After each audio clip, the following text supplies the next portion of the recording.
guys, Will here with W.T.F car reviews, and today we're going to be reviewing the all-new 2023 Mitsubishi Outlander plug-in hybrid. And a huge thanks to Jenkins Mitsubishi in Lakeland, Florida for making this review possible. I'll leave a link to our inventory below, and if you're looking for a new car or SUV in the Lakeland, Orlando, or Tampa area, I would definitely recommend checking these guys out. And for those of you guys who don't know, the Outlander has been Mitsubishi's compact crossover SUV since 2001. That's when the first generation was released. The fourth generation Outlander that you see here was released last year for 2022, sitting on the all-new Renault-Nissan Mitsubishi Alliance platform, shared of course with the Nissan Rogue. The all-new 2022 and 2023 Nissan Rogues now come equipped with a more powerful 1.5-liter turbo 3-cylinder, which cranks out 201 horsepower and 225 pound-feet of torque. Very healthy numbers. You can expect 0 to 60 in the new Rogue as quick as under 7 seconds. That's just not the case for the new Outlander. The new Outlander, however, gets the 2.5-liter inline 4-cylinder, which is tried and proven for reliability. Down a little bit on power at 181 horsepower, 181 pound-feet of torque. But for the long-term reliability questions, this answers all of them.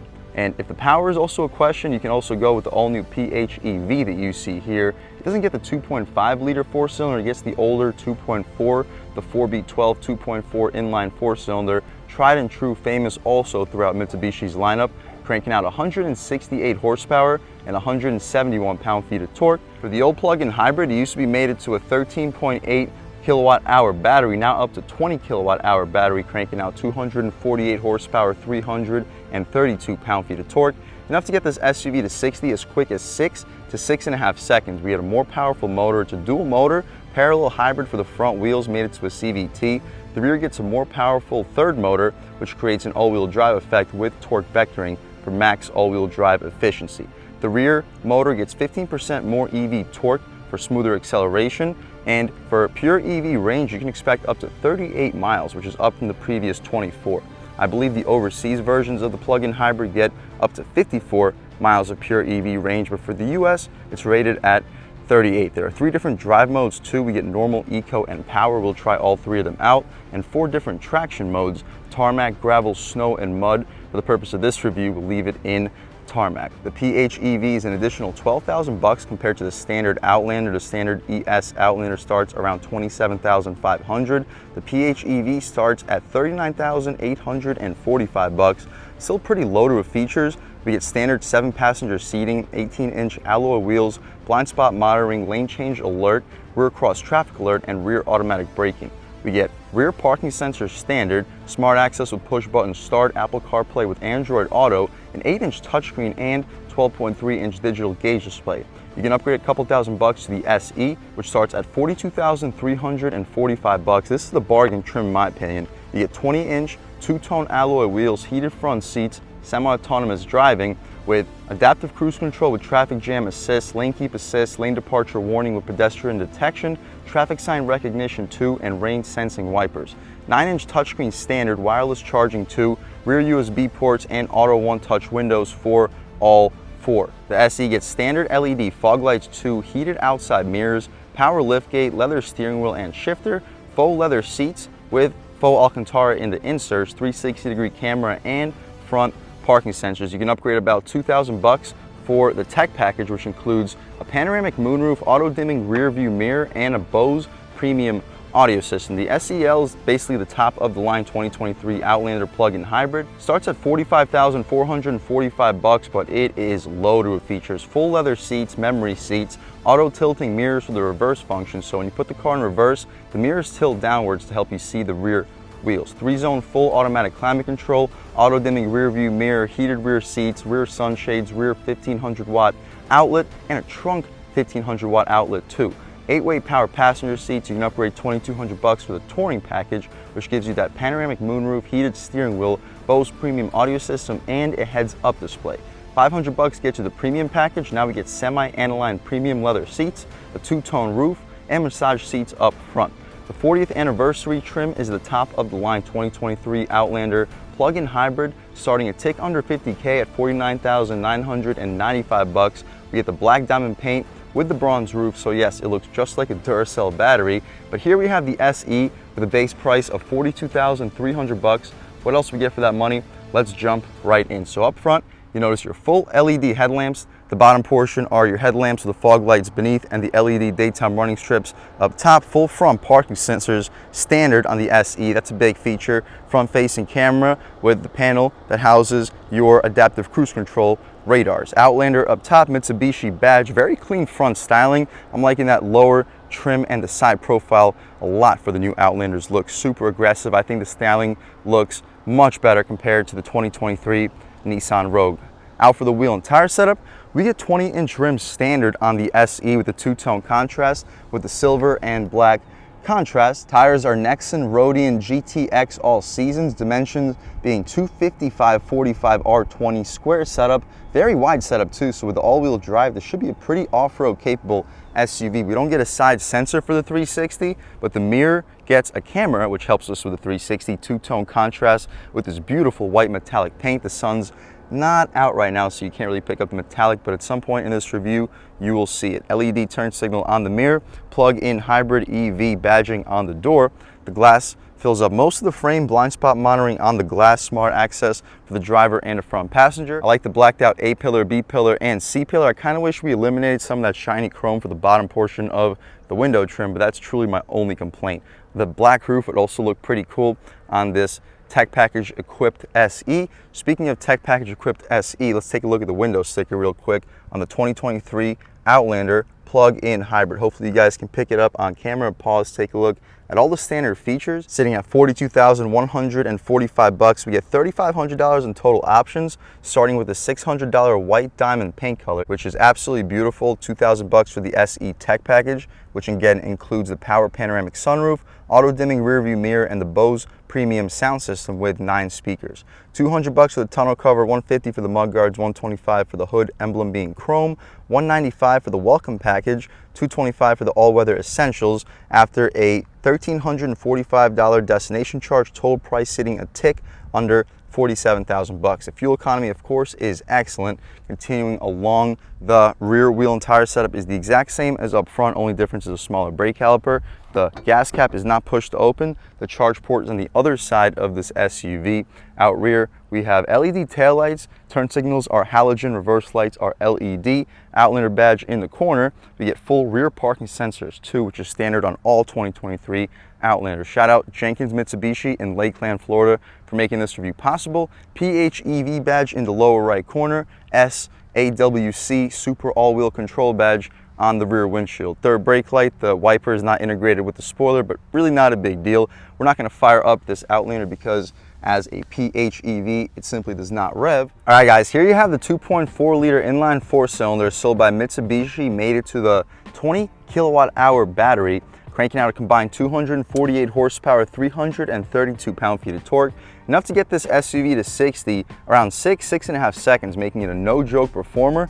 And as you'll see in the interior, we get a lot of features and luxuries, but what you see is basically what we get. Everything's in front of the front axle, at least for the front motor. We have an additional motor out rear, which we just won't be able to check out because of how low this SUV is to the ground, and we do not have a lift. But you can take my word for it, there is an additional motor out rear. But that's about it for up front. As you see, the badge and this front grille area is actually part of the hood. Only the bottom portion with the camera and the sensor for the adaptive cruise control is actually part of the grille. But we can shut this thing right up, take one more step back, get a good look at the front styling.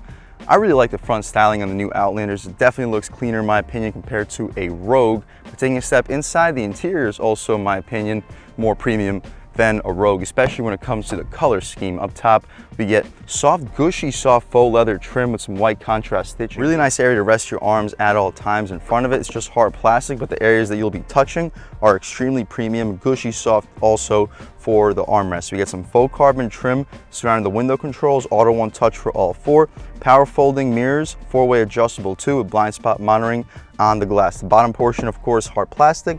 Decent storage. I'd expect you to fit a foot long and a big go to wash it down. One of your 9 Bose speakers, and it's a pretty impressive sounding sound system. The seats, I'm also really liking them. They're faux leather, but honestly could have fooled me. Super comfortable, well bolstered, and the suede Alcantara in the center doesn't get nearly as hot as full leather in the summertime. And personally, I prefer the softness of these faux Alcantara inserts compared to a full leather seat. They're fully adjustable, lumbar control, you can recline, drop, lift, and slide the seats. Outlander on the floor mats. But taking a step inside, we can really check it out. So satisfying thunk too from the door. It feels like a really well put together SUV. Foot on the brake, engine start stop, and everything fires right to life. So outside of the digital gauge display, the first thing that I notice is the steering wheel. I've said it countless times, the new Outlander has one of the best steering wheels in the business. This thing is super thick. The 10-2 bolstering notches are fat. The perforated leather feels super premium. 9-3 feels great in your hands. You also get 3 spokes in the bottom portion, one for each armrest and one for the 6 o'clock if you want to be reckless and drive with your arm on your lap. The controls include volume, skip control, or skip controls down beneath.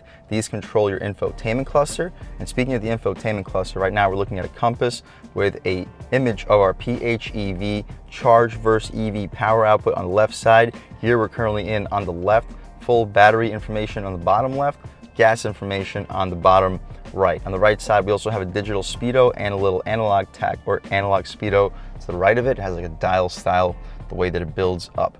We can also check out what else is available. We have appears to be a blank screen. We'll give it a second.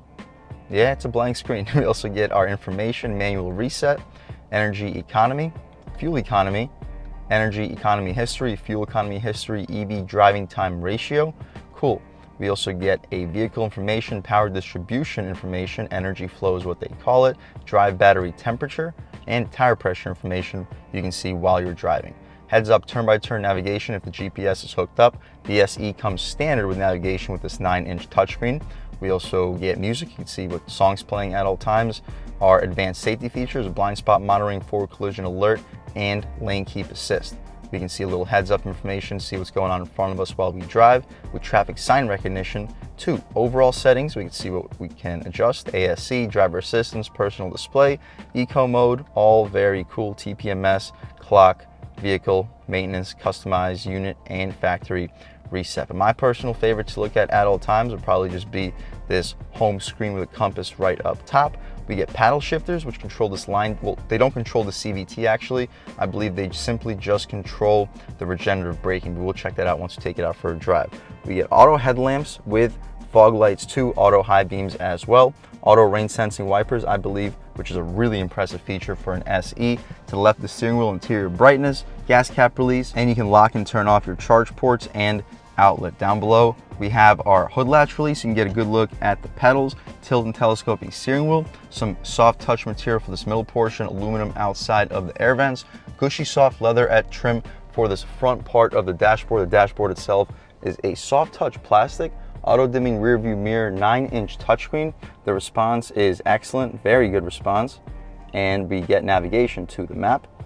Very zoomed out, we got to zoom our way in, but the response itself is really good. Just like an iPhone, it responds to the touch perfectly. The resolution or the graphics aren't quite as modern as I would like to see, but at the end of the day, who cares as long as the GPS works? It's impressive that it comes standard on a low trim SE. Shortcuts down below if you don't want to go through the touchscreen. You can check out the camera too. We have a forward-facing camera with guidance lines and trajectory and excellent resolution. I hope it translates on camera just how good this resolution is. Press it one more time. We have a side blind zone view, so you don't have to worry about scraping up your wheels and tires, and a rear view camera. Also with guidance lines and trajectory, we have front and rear parking sensors. You press one more time, we return right back where we were. Down below, soft touch materials. We get the air vents with aluminum beneath and aluminum running right through the piano black air vents. Very clean look in my opinion. The interior looks much better in my opinion compared to a Nissan Rogue. Dual zone auto climate control, heated, no cooled seats, no ventilated seats standard, wireless charging pad though, USB and USB-C port, 12-volt good spot for a radar detector, and this vehicle is pretty quick, so you may actually need one. The gear selector controls the line-driven CVT. We can check out the backup camera one more time. Very good resolution with parking sensors, guidance lines, and trajectory. Throw right back into park, and it returns us right back to the home screen, of course. This button activates your one-pedal drive, and this, of course, activates the EV. So you have normal EV, full EV, save EV, and charge EV. We'll start the review off in normal EV, transition into pure EV, and just see what the overall differences are. Behind that, we have an electronic parking brake with auto hold, our terrain and drive mode selector. The drive modes include normal, eco, and power. The terrain modes include tarmac, gravel, snow, and mud. If you want to see the graphics for the normal, eco, and power, there they are as well. We'll start off in normal mode, just see how it transitions into power and eco. 2 cup holders, probably fit 16, possibly 20 ounce water bottles in here, outlined in aluminum. The armrest is gushy soft, faux leather trim, really nice area to rest your arm. The center console space, I would expect you to fit 6, possibly 7 12-ounce water bottles. You'll fit probably 7 or 8 12-ounce cans. The glove box is not the largest. I'd expect you to fit 20-ish, 25 license plates, maybe a pair of shoes. Those owner's manuals barely fit, so really not the most spacious glove box. You mentioned the auto dimming rear view mirror. We get a panoramic moonroof. You can double click and the shade slides open. It goes out the entire length of this interior, at least for the front and rear seats. It goes out all the way too, just gotta press it twice. But as you see, large dual panel of glass. You can open up the glass by double clicking, and it goes underneath the second panel, so it's not sticking out like a sore thumb. See if it goes out any further. It does. Wow, so all the way out to the end of the front row. We can poke our way out of here. Beautiful day in Lakeland, Florida. It's not the sunniest day, but it's only 77 degrees. So relatively cool for this time of year. We can shut this moonroof up. We'll leave the shade open so when we hop out back, you can see how much light is brought into the cabin, but that's about it for the interior of this Outlander PHEV. Sunglass holder, interior lights don't appear to be LED, but correct me if I'm wrong. Visor, we do get a rollover warning, but I don't think this plug-in hybrid with the lower center of gravity, you got to worry about rolling over. The mirror is not lit itself, but the area above it is, which I guess is appreciated. Not sure why that even had to be mentioned, but that's about it for the front seat of this 2023 Outlander plug-in hybrid. Let's check out the back seat real quick, see how much space is offered back there, as well as the overall quality of the materials. Up top, same as up front, super soft for the upper and middle portion, gushy soft for the armrest, auto one touch for the window, faux carbon trim, aluminum door handle, and an additional one of your 9 Bose speakers. Massive storage too. You're gonna fit a huge water bottle. I don't think it's gonna be well supported though, so personally I would leave this for like sandwiches, hoagies, and snacks. The rear seats, we get that faux leather and Alcantara contrast in the center too. The legroom looks super impressive, and we do get a 3rd row. I'll move that tonneau cover out of the way. All right guys, we got the tonneau cover out of there, but hopping out into the 2nd row, sitting behind my own seat settings, I still have plenty of space, at least 3-4 inches for my knees, plenty of room for my feet. Mat pockets behind both of the front seats with some additional storage pockets right up top. Air vents too, that's appreciated. We get a little bit of storage beneath the air vents, USB and USB-C port. Pretty decent amount of light bar into the cabin thanks to this massive panoramic moonroof. The interior light is LED, and we get a hook good for a suit too. The center cubby, it's pretty tough to access it. We'll grab it with the camera hand and fold it down, and it's pretty soft, not a lot of padding for the arm. We get 2 cup holders. You'll fit 12-ounce water bottles or cans in there with no problem. The headroom is solid. I have at least 1 inch, maybe 2. The seats recline and they slide. And speaking of slide, we're not going to try sitting in the 3rd row behind the driver's setting because there's going to be basically no space for the passenger. We'll move this stuff over on my side, hop over in the front seat just to give you an idea of the compromises the passengers will have to make this 3rd row seat truly usable. But as you'll see, the 3rd row seat will become truly usable just given a couple of compromises. So remember, I'm a little bit over 6 feet tall in the passenger seat. Let me show you how much space I will have. So the seats are not power adjustable, but I can compromise a decent amount of space. See, my knees are not touching, my feet have plenty of room, and my head has plenty of space. So hopping out back, I'll show you how much you need to compromise back there. Okay, so right now, there's no reason for the 2nd row passenger to have this much space if somebody's gonna be sitting out into the 3rd row. So we'll compromise a little bit of our space. You see, my knees still aren't touching, my feet have plenty of room, and my head also has plenty of space. So hopping out into the 3rd row, let's see what we got. So pull this latch up top, push forward, stepping inside. So getting in here is the tricky part, but once we're in here, okay, my feet are down, pull the seat back, and yeah, so I have a little bit of room for my knees. Head is in the ceiling, so obviously for long trips this would not be possible for me, but for short trips I can make do. Kids, they shouldn't have any problem back here. So One thing I should mention is for this EV, the floor is definitely higher up. So we have less room for our feet. Our knees are higher up in our chest, and we do lose about an inch or two of headroom because, again, the battery is back here. But I like how Mitsubishi still stuck with a third row. So for emergency situations, you can carry more than 5 passengers. I don't know if you have families, that is really appreciated, but you have absolutely no idea how hard it is for me to get out of this third row, even with the front seats or back seats pushed all the way up. But we can put these seats right back. That's about it for this interior though. We can take a step out towards the trunk. This is your charge port. It is also not pushed to open. The buttons are up front to the left of the steering wheel. I'm liking the tint for the hatch so nobody's gonna see what's going on back here. Press this button underneath the Mitsubishi badge and the power opening tailgate opens right up. So we'll drop this massive headrest. I'm not quite sure why the headrest has to be so huge. And the seat falls flat down, exposing a pretty flat overall trunk space. We can put this floor mat down. And speaking of floor mat, the trunk space itself is very solid for a compact SUV. You can fold the rear seats down simply by pulling the latches back there. And if you fold the rear seats down, I'd expect you to fit a 65, 70, maybe a 75-inch TV back here with no problem. This is a large opening, tall opening with a very low floor. I'm, again, a little bit over 6 feet tall. My knee is just about the same level as the floor. But what you see is basically what we get. Very spacious, practical, and hopefully a good performer. We can shut this tailgate right up. Make sure you get out of the way because it doesn't really give you a second. So if you don't get out of the way after you press the button, you will get doofed in the head. But that's about it for the inside and outside of this all-new 2023 Mitsubishi Outlander plug-in hybrid SE. It is a beautiful SUV in my opinion, especially with this white metallic paint color. It's an additional $600, but with these black contrasted wheels and grille area, I think this white paint color is a must. The black roof would also be appreciated. I'll make sure to get that tonneau cover off the roof. But again, that's about it, guys. Let's take this car out for a drive. All right, guys, now we're just about seeing everything we need to see with the inside and outside of the all-new 2023 Mitsubishi Outlander plug-in hybrid. Let's take it out for a drive. So first thing I notice is in normal mode, the steering still feels very on center. Everything's in normal, about half throttle. Woo! Not bad. So the engine kicks in eventually, but even in pure EV mode, it feels strong, limited body roll. Less body roll compared to the non-plug-in hybrid. Wow, the handling is good. Not bad.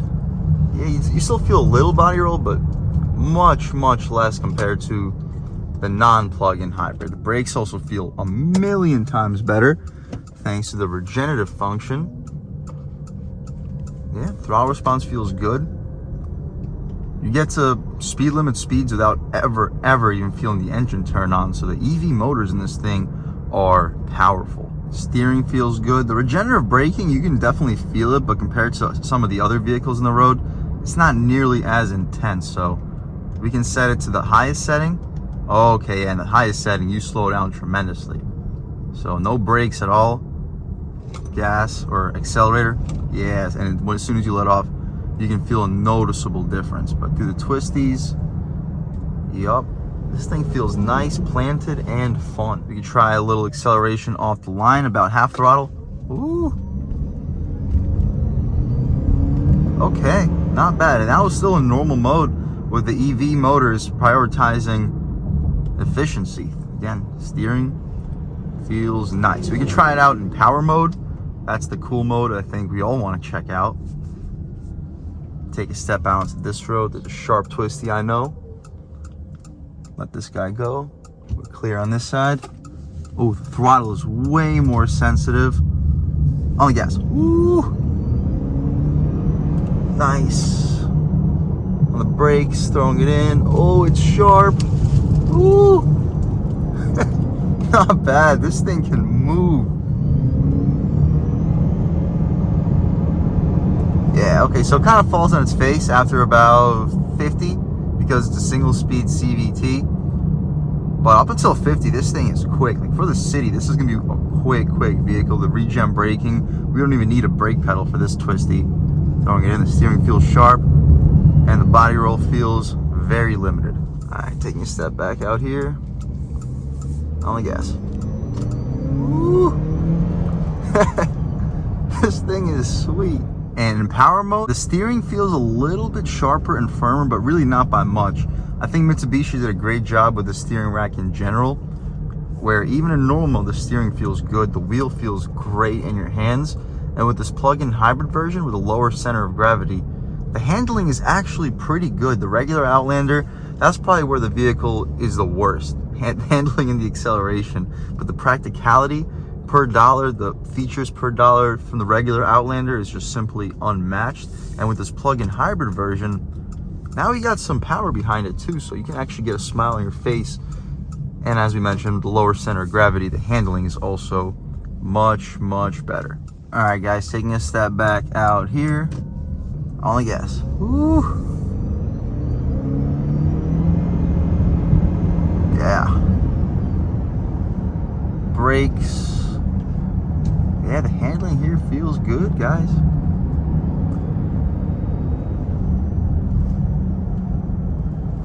Whew.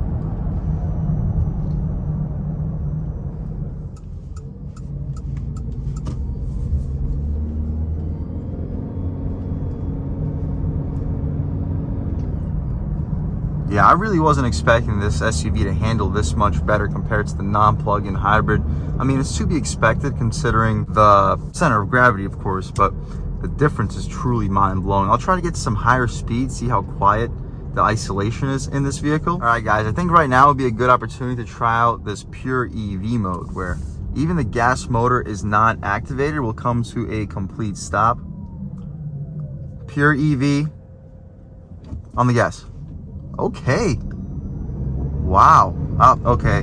The gas engine ended up picking up halfway through, but that torque off the line in pure EV was impressive. And remember, 38 miles of pure EV driving. Of course, if you're gonna be flooring it, it'll just kick you out of the EV mode, but light on the throttle, EV mode works, and you can get to work and back without ever having to fill up your Outlander, assuming you live within like 15-ish miles from work. But we'll take this thing out on the highway real quick, see how the isolation is in higher speeds, and I'll catch right back with you. All right, guys, taking a step out onto this multiple lane highway. Hopefully the sheriff does not get mad at us, but on the gas. Yeah, we're gonna have to push it a whole lot farther than that, but okay. On the concrete pavement, this thing is so quiet. Again, we get dual pane windows, but that doesn't really affect the road noise. The road noise in this thing is quiet. When we were on the dark asphalt, it was very quiet, but even on concrete, fantastic. The ride quality is great. It's an impressive vehicle. I understand with a base price over 40,000 bucks, with an out the door price around 46, we're getting up there in price, but we're also up there in terms of performance and luxury and features. A little highway pull. We got torque. Obviously, it's not a V8 or anything like that, but compared to like the old V6 Outlander, it certainly doesn't feel any slower. We can turn around over here, test out a real-world turning radius, and another acceleration. All right, guys, real-world turning radius, sharp, really sharp on the gas.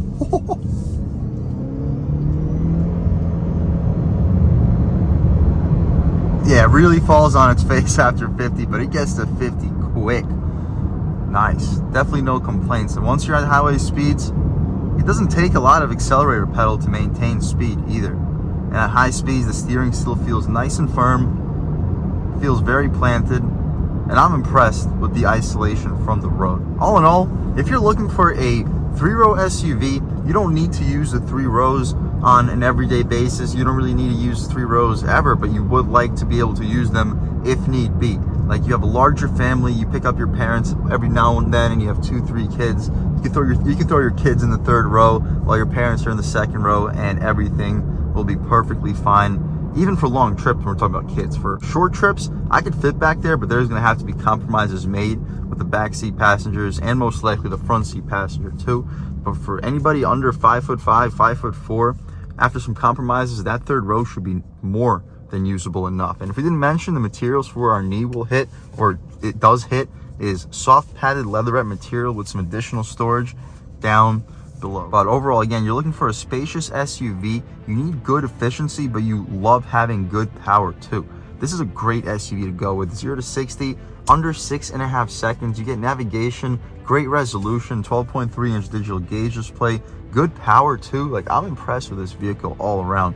The only things I wish we had for a vehicle that goes out the door over 45K would probably be ventilated seats. But if that's my only complaint with this SUV, that and the black roof not being equipped, it's still a great vehicle overall, and I'm actually surprised at how much I enjoyed it. I really enjoy the Outlander in general, the original Outlander, but when I saw that the PHEV would be an additional $12,000, I was like, oh, Mitsubishi could have probably given the PHEV for like $7,500, but I can see why they charge $12,000. This is a completely different vehicle. Handling, feel, and even standard equipment, this is so much better equipped compared to a non-PHEV. So you're looking for an SUV, you want to have 3 rows, you need to have good efficiency, and you like having good power, I would 100% recommend checking out the all-new Outlander PHEV. And if you're in the Orlando, Tampa, Lakeland area, I would definitely recommend checking out Jenkins Mitsubishi in Lakeland, Florida. And big thanks to Jenkins Mitsubishi in Lakeland, Florida for helping make this review possible. I'll leave a link to their inventory below, and if you're looking for a new car or SUV in the Lakeland, Tampa, Orlando area, I would definitely recommend checking these guys out. And as for Jose, and huge thanks to all of you for watching. I had a great time making this video. If you're new to the channel, please subscribe. If you've already subscribed, thank you so much. You guys know the channel is just not possible without you guys, and I really appreciate constant support. But again, if you haven't subscribed yet, please subscribe, leave a like too. It really helps me out the YouTube algorithm. That's how these videos get promoted to new people. Leave a comment, let me know what you like, let me know what you don't like. Leave a comment, let me know if there's any specific cars, SUVs, or trucks you want to see reviewed on this channel, and I'll definitely try getting those videos for you ASAP. But other than that, again, thank you guys so much for watching, and I hope all of you have a great day.